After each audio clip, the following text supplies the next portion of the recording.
Hello students, आज आपण credit rating process याविषयी चर्चा करणार आहोत. पाठीमागल्या लेक्चरमध्ये आपण कन्सेप्च्युअल डिस्कशन म्हणजे संकल्पनात्मक चर्चा क्रेडिट रेटिंगची केलेली आहे. आज प्रत्यक्ष ही क्रेडिट रेटिंगची प्रक्रिया प्रोसेस कशी असते त्याविषयी थोडक्यात डिस्कशन करूया. सो एकूण यामध्ये 8 टप्पे आहेत. फर्स्ट आहे receipts of request from the company. Second आहे assigning to analytical team. Then third collecting information and conducting preliminary analysis. Then fourth communication of decision to the issuer. Then fifth presentation of findings. Then site visits and interaction with management. Seventh, dissemination to the public, and last, continuous monitoring. So these are the 8 steps in or under credit rating process. So we will discuss this process step by step. So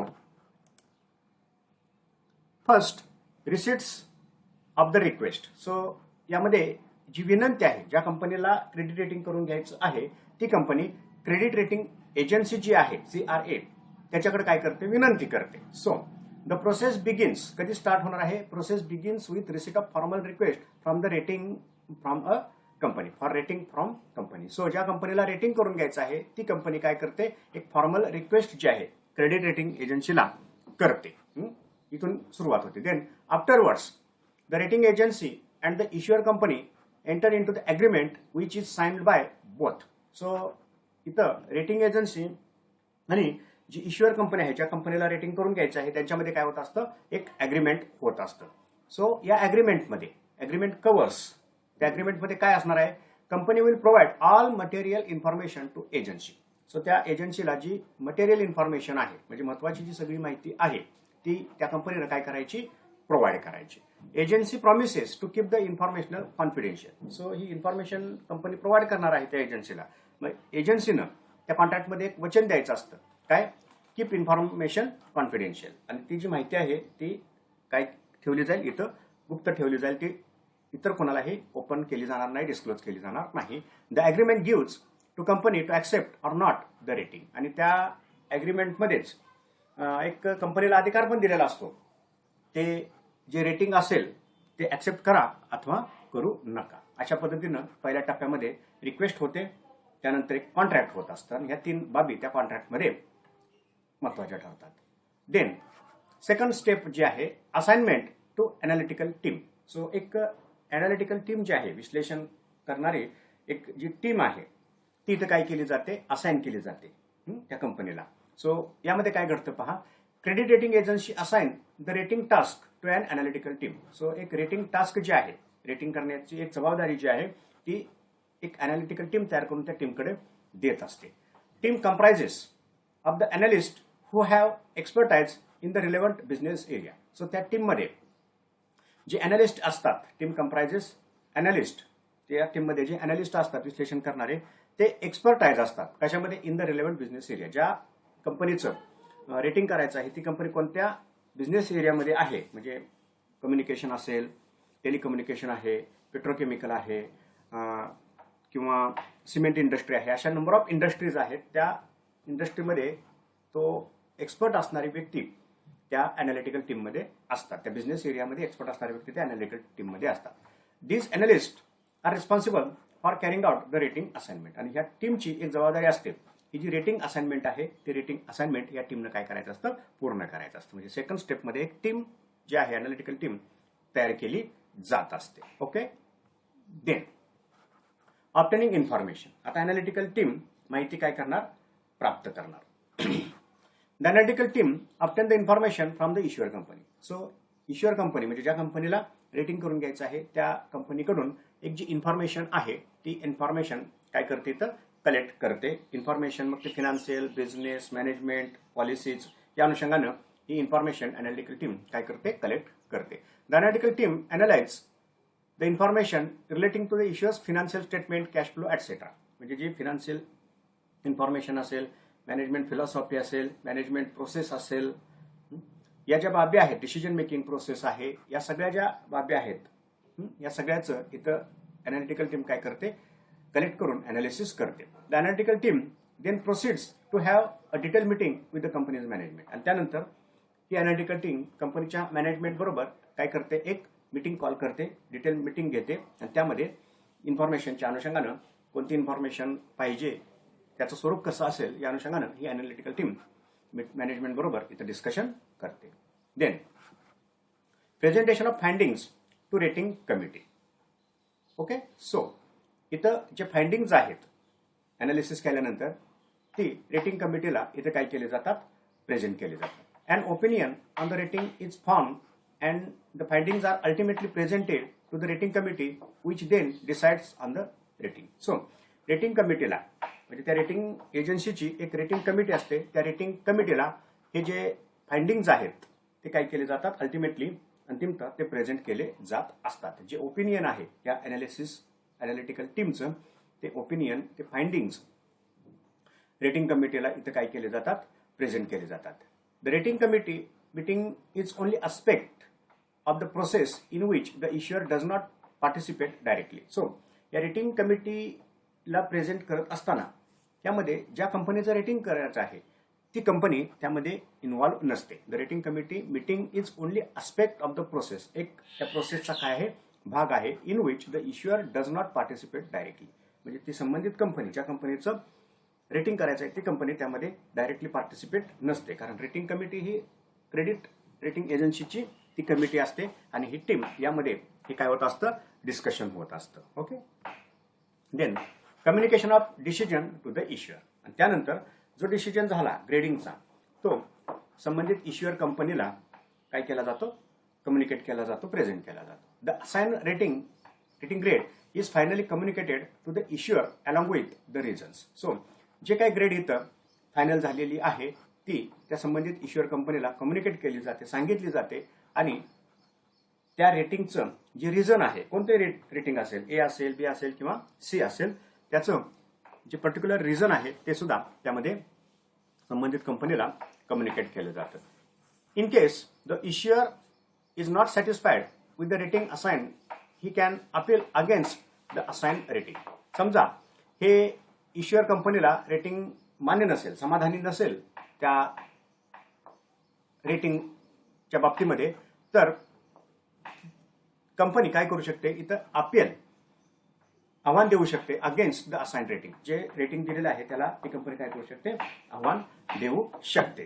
okay, the rating which are not accepted or rejected and are not disclosed. So the rating accept झालेलं नाही, म्हणजे थोडक्यात काय, ते reject झालं तर ते disclose केलं जात नाही. म्हणजे कंपनीनं ते मान्य केलं नाही तर ते डिस्क्लोज केलं जात नाही.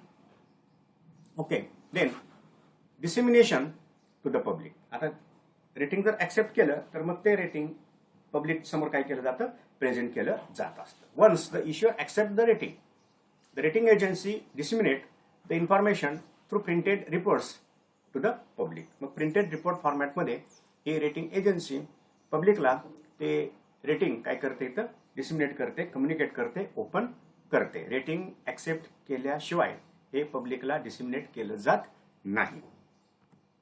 Then monitoring.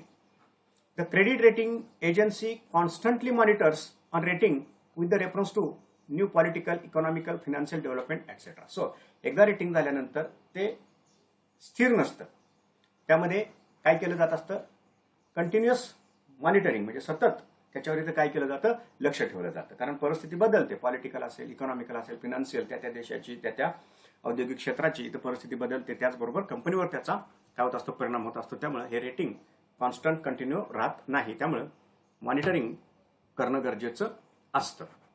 All this information is reviewed regularly. म्हणजे या अनुषंगानं जी इन्फॉर्मेशन आहे ती रेग्युलरली काय केली जाते, रिव्ह्यू केली जात असते, सतत त्याच्यावर लक्ष ठेवलं जात असतं. जे काय चेंजेस होतात ते. Any changes in the rating are made public through published reports by credit rating agency. आणि जे काय रेटिंगमध्ये चेंजेस होतील ते पुन्हा थ्रू रिपोर्ट पब्लिकला काय केले जातात, प्रेझेंट केले जातात. ओके. देन अशा पद्धतीनं काय केलं जात असतं, हे रेटिंग केलं जात असतं. ओके. आता हे रेटिंग करत असताना कोणते कोणते घटक विचारात घेतले जातात, म्हणजे जे अनालिसिस होत असतं कोणत्या कोणत्या घटकाचं. पहिलं त्यामध्ये आहे बिझनेस रिस्क अनालिसिस, म्हणजे त्या व्यवसायामध्ये जी रिस्क आहे त्या रिस्कचं विश्लेषण होतं. म्हणजे country and macro economic risk, म्हणजे त्या त्या देशाची अर्थव्यवस्था, मॅक्रो इकॉनॉमिक जी रिस्क आहे ती, इंडस्ट्रीयल रिस्क, संबंधित जी इंडस्ट्री आहे त्या इंडस्ट्रीमध्ये जी रिस्क आहे त्याचं अनालिसिस, कॉम्पिटेटिव्ह पोझिशन जी आहे त्या कंपनीची, market position, diversification, operating efficiency, ownership, governance, profitability, या सगळ्या बाबीचं बिझनेस रिस्क अनालिसिसमध्ये काय केलं जातं, विश्लेषण केलं जात असतं. देन फिनान्शियल अनालिसिस, वित्तीय विश्लेषण होत असतं. त्यामध्ये अकाउंटिंग प्रोसेस काय आहे, अकाउंटिंग स्टँडर्ड्स कोणते फॉलो केले जातात, कन्व्हेन्शन्स कोणते वापरले जातात, कॅश फ्लो जो आहे त्याची ॲडिक्युसी जी आहे, लिक्विडिटी वगैरे आहे का, financial governance and policies, risk tolerance, म्हणजे वित्तीय धोरणं काय आहेत, जी वित्तीय रिस्क आहे ती सहन करण्याची क्षमता आहे का, लिक्विडिटी, शॉर्ट टर्म फॅक्टर्स जे आहेत ते सुद्धा या फायनान्शियल अनालिसिसमध्ये काय केले जातात, at the time of rating analyse केले जात असतात. मॅनेजमेंटचं मूल्यमापन केलं जातं, management evaluation, management goals, plans, strategies याचं इव्हॅल्युएशन केलं जातं. Capacity to overcome unfavourable conditions, जर अनफेवरेबल कंडिशन मॅनेजमेंट समोर आलीच सिच्युएशन, तर ती ओव्हरकम म्हणजे कशी ती फेस करू शकते, त्याच्यावर कशी मात मॅनेजमेंट करू शकेल, याविषयी काय प्लॅन्स आहेत याचं यामध्ये विश्लेषण केलं जातं. Staffs on experience and skills planning and control system, जो स्टाफ आहे त्याचं एक्सपिरियन्स, त्याचं स्किल, जे प्लॅनिंग प्रोसेस आहे, कंट्रोल सिस्टीम आहे, हे मॅनेजमेंट इव्हॅल्युएशन अंतर्गत अनालाइज केलं जात असतं. त्यानंतर जिओग्राफिकल जे अनालिसिस आहे, भौगोलिक त्या व्यवसाय संस्थेचा जो डायव्हर्सिफिकेशन आहे, एरिया आहे, subsidiaries from the government, subsidies ज्या मिळतात गव्हर्नमेंटकडून त्या undertaken to determine the location advantage, ज्या लोकेशनला ते काम करते त्या लोकेशनचं कंपनीला काही फायदा मिळू शकतो का, हे जिओग्राफिकल अनालिसिसमध्ये विचारात घेतलं जात असतं. त्यानंतर रेग्युलेटरी अँड कॉम्पिटेटिव्ह एन्व्हायरमेंट, जे नियंत्रण करणारी यंत्रणा आहे प्लस जे कॉम्पिटेटिव्ह एन्व्हायरमेंट आहे त्याचं पण यामध्ये काय केलं जात असतं, विश्लेषण केलं जात असतं. त्यानंतर फंडामेंटल अनालिसिस, काही पायाभूत गोष्टीचं पण विश्लेषण केलं जातं, ज्यामध्ये लिक्विडिटी मॅनेजमेंट कशी आहे, profitability, financial position, interest and tax rates, sensitivity of the company, या ज्या बाबी आहेत त्याचं विश्लेषण या फंडामेंटल अनालिसिसमध्ये केलं जात असतं. तर अशा पद्धतीनं ही जी रेटिंगची प्रोसेस आहे ती रेटिंगची प्रोसेस काय केली जात असते, कंप्लीट केली जात असते. आता जी नेक्स्ट स्टेप आहे यामध्ये किंवा नेक्स्ट मुद्दा जो आहे, नेक्स्ट पॉईंट जो आहे, ह्या ज्या रेटिंग एजन्सीज आहेत भारतामध्ये त्या कोणत्या कोणत्या आहेत त्याची आपल्याला यामध्ये काय करायची आहे, चर्चा करायची आहे. 3 ते 4 रेटिंग एजन्सीज भारतामध्ये काय करतात, इथं काम करतात. मग ह्या रेटिंग एजन्सी काय करतात, कशा स्वरूपाचं त्यांचं ते काम आहे, त्याविषयी आपण यामध्ये काय करणार आहोत, डिस्कशन करणार आहोत. सो जी पहिली रेटिंग एजन्सी आहे ती आहे CRISIL. Okay. The first rating agency CRISIL, that is credit rating information services of India limited, हे त्याचं काय आहे, फुल फॉर्म आहे. क्रिसिल हे काय आहे, ॲब्रिव्हिएशन आहे, credit rating information services of India limited, that is called as CRISIL. So CRISIL was promoted jointly in 1987 by the ICICI and UTI. म्हणजे ICICI ही जी वित्तीय संस्था आहे, म्हणजे industrial corporation investment of India, industrial credit investment corporation of India आणि unit trust of India, या 2 संस्थांनी मिळून jointly 1987 मध्ये हे क्रिसिल काय केलेलं आहे, प्रमोट केलेलं आहे, स्थापन केलेलं आहे. Other share holders include ADB, LIC, HDFC limited, general insurance corporation of India and several other foreign and other Indian banks. म्हणजे यांच्याबरोबर या काही वित्तीय संस्थांनी या क्रिसिलला काय केलेलं आहे, भांडवल इथं उपलब्ध करून दिलेलं आहे किंवा यांनी मिळून ही क्रिसिल ही संस्था क्रेडिट रेटिंग एजन्सी स्थापन केलेली आहे 1987 मध्ये. It pioneered the concept of credit rating in the country, म्हणजे क्रेडिट रेटिंगची जी कन्सेप्ट आहे याची सुरुवात कुणी केलेली आहे, या क्रिसिलने केलेली आहे. And since then has introduced a new concept in credit rating services and has diversified into related areas of information and advisory activities. तर एक व्यापक स्वरूपाची जी रेटिंग प्रोसेस आहे नवनवीन कॉन्सेप्ट जे आहेत या रेटिंगच्या अनुषंगानं या क्रिसिलनं काय केलेलं तिथं इंट्रोड्यूस केलेले आहे. इट बिकम पब्लिक इन 1993 आणि एक पब्लिकमध्ये म्हणजे ओपन कधी झालेले आहे ते 1993 म्हणजे पब्लिक लिमिटेड कंपनी म्हणून पब्लिक कंपनी म्हणून या क्रिसिलला 1993 मध्ये मान्यता दिलेली आहे. In 1996 it form a strategic alliance with S&P rating group म्हणजे स्टँडर्ड्स अँड पुअर या ग्रुप बरोबर यांनी काय केलेलं आहे एक स्ट्रॅटेजिक अलायन्स या क्रिसिलनं केलेलं आहे. ओके, सो या सर्व्हिसेस ज्या आहेत या क्रिसिल मार्फत कोणत्या दिल्या जातात? Credit rating service, advisory services, credibility first rating and evaluation services आणि ट्रेनिंग सर्व्हिसेस या काही 4 सर्व्हिसेस या क्रिसिल थ्रू काय केल्या जातात? उपलब्ध करून दिल्या जातात. सो ही जी क्रेडिट रेटिंग सर्व्हिसेस आहे CRS यामध्ये कोणती सर्व्हिस दिली जाते? The principal function of CRISIL is to rate mandated डेप्ट obligation of Indian companies, chit fund, real estate developers, LPG kerosene dealers, NBFC, Indian state and so on. So या credit रेटिंगमध्ये कशाचं rating company तर करते म्हणजे ही क्रिसिल करते. सो जे डेप्ट obligation आहे म्हणजे ज्या कंपन्या डेप्ट ऑब्लिगेशन क्रिएट करणार आहेत म्हणजे बॉन्ड्स डिबेंचर्स इश्यू करणार आहेत अशा कंपन्यांचं हे क्रेडिट रेटिंग क्रिसिलद्वारे करणं मॅन्डेटरी आहे. ज्यामध्ये चीट फंड कंपन्या आहेत, रिअल इस्टेट डेव्हलपर्स आहेत, LPG केरोसिन डीलर्स आहेत, इंडियन स्टेट्स आहेत, राज्याचं सुद्धा ही क्रेडिट रेटिंग एजन्सी काय करते? क्रेडिट रेटिंग सर्व्हिसेस इथं उपलब्ध करून देत असते. ओके, देन जी सेकंड सर्व्हिस आहे क्रिसिलची, क्रिसिल ॲडवायझरी सर्व्हिसेस, काही सल्ला सेवा या क्रिसिलद्वारे दिल्या जात असतात. The CAS that means CRISIL advisory services. CAS offers consulting services that aim at identifying and mitigating risk. So, ज्या रिस्क आहेत बिझनेसमधल्या त्या रिस्क कशा इथं फेस करायच्या, जबाबदाऱ्या कशा पूर्ण करायच्या या अनुषंगाने जो सल्ला आहे क्रिसिल देत असते. The main focus of this services is transaction and policy level assignment in the area of energy, transport, banking and finance, disinvestment, privatisation and valuation. म्हणजे या अनुषंगानं साधारणपणे फोकस कशाचा असतो या सर्व्हिसेसचा? Is transaction and policy level assignment. ज्या policy तयार केल्या जात असतात त्या कशा असाव्यात, कोणत्या क्षेत्रामधल्या? Energy, transport, banking, finance, disinvestment आणि प्रायव्हेटायझेशन, व्हॅल्युएशन या अनुषंगानं ज्या काही सल्ला सेवा आहेत या सल्ला सेवा ही क्रिसिल ॲडवायझरी सर्व्हिस अंतर्गत देत असते. ओके, देन पुढची जी क्रेडिट रेटिंग एजन्सी आहे भारतामध्ये ती आहे ICRA limited, ICRA. So what mean by ICRA? पहिली कोणती?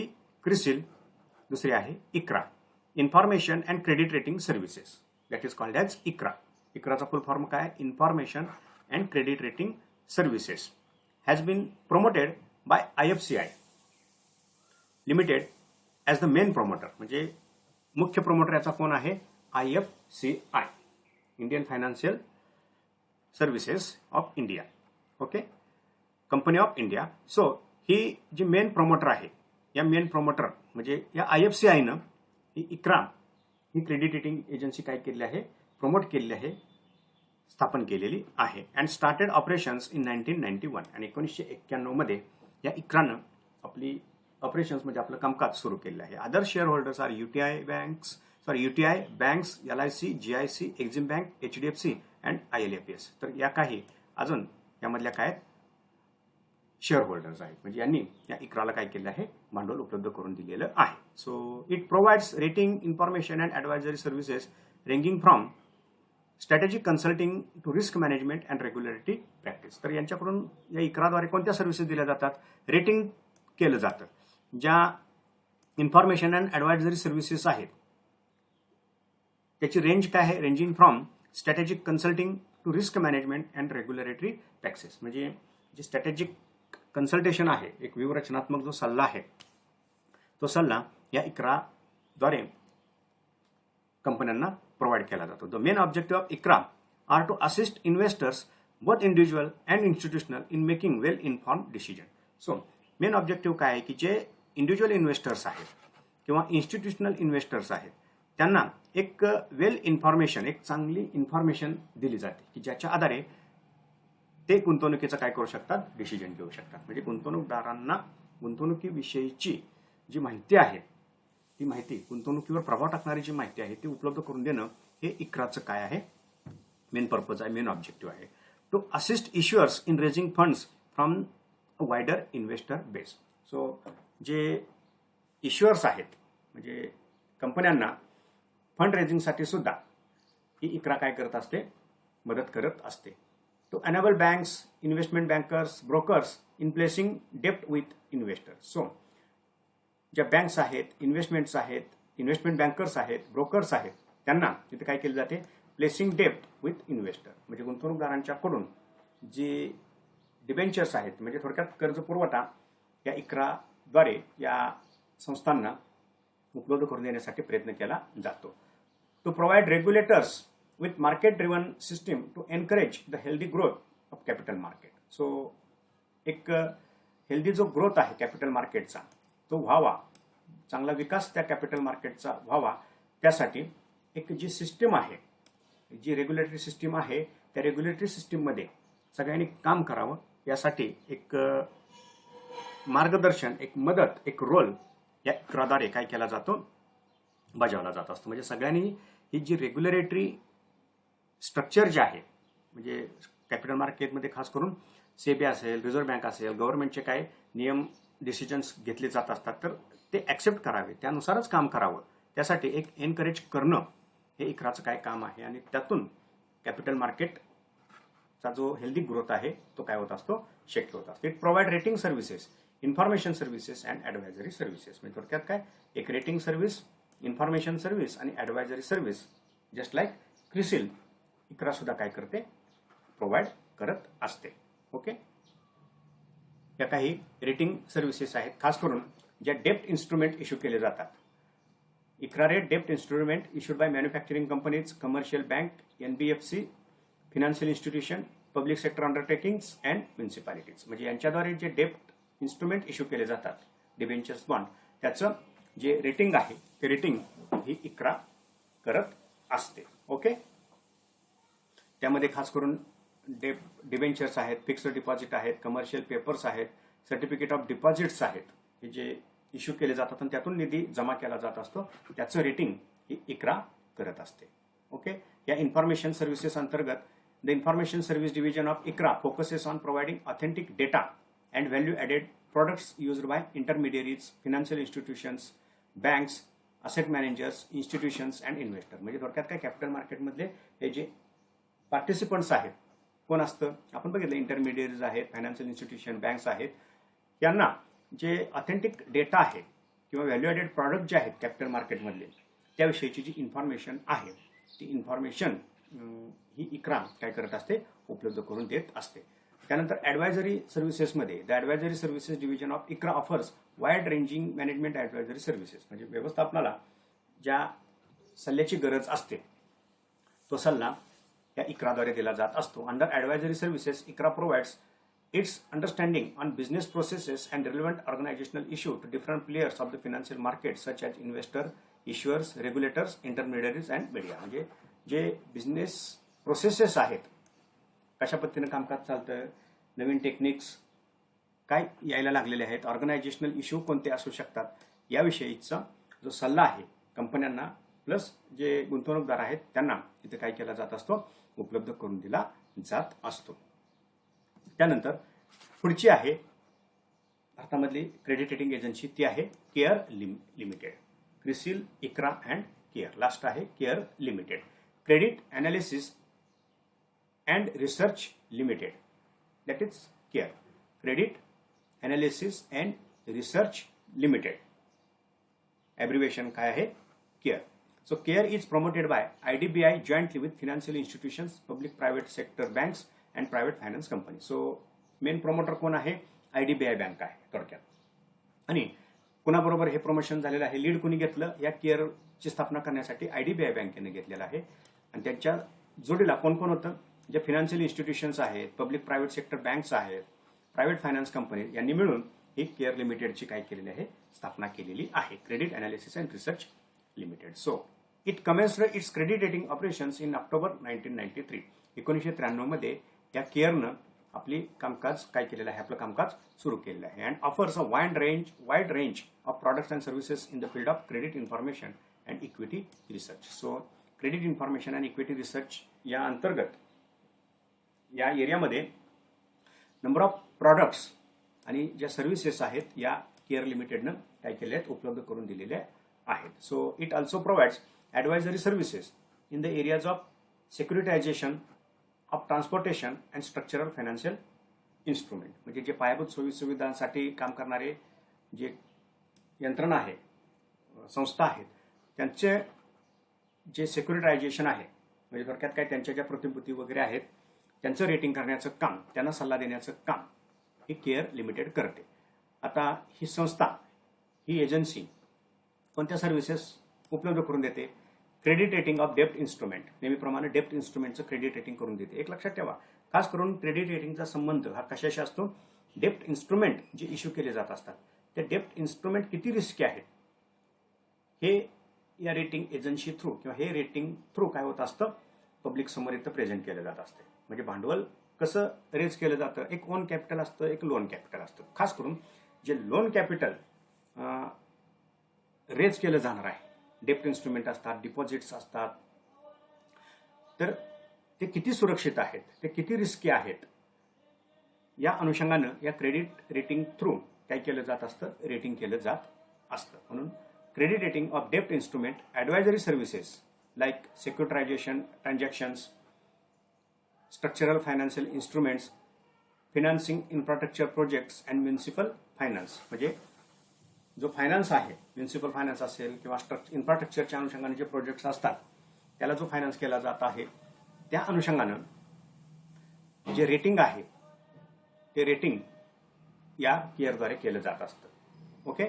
इन्फॉर्मेशन सर्व्हिसेस अंतर्गत providing information to companies, industries and businesses. जी इन्फॉर्मेशन आहे कंपन्यांना, बिझनेसला, इंडस्ट्रीच्या अनुषंगानं काय केली जात असते, उपलब्ध करून दिली जात असते. आणि इक्विटी रिसर्च जो आहे ती पण सेवा या केअर लिमिटेडद्वारे काय केली जाते, उपलब्ध करून दिली जात असते. त्यानंतर अजून एक आहे फिच रेटिंग्स इंडिया लिमिटेड.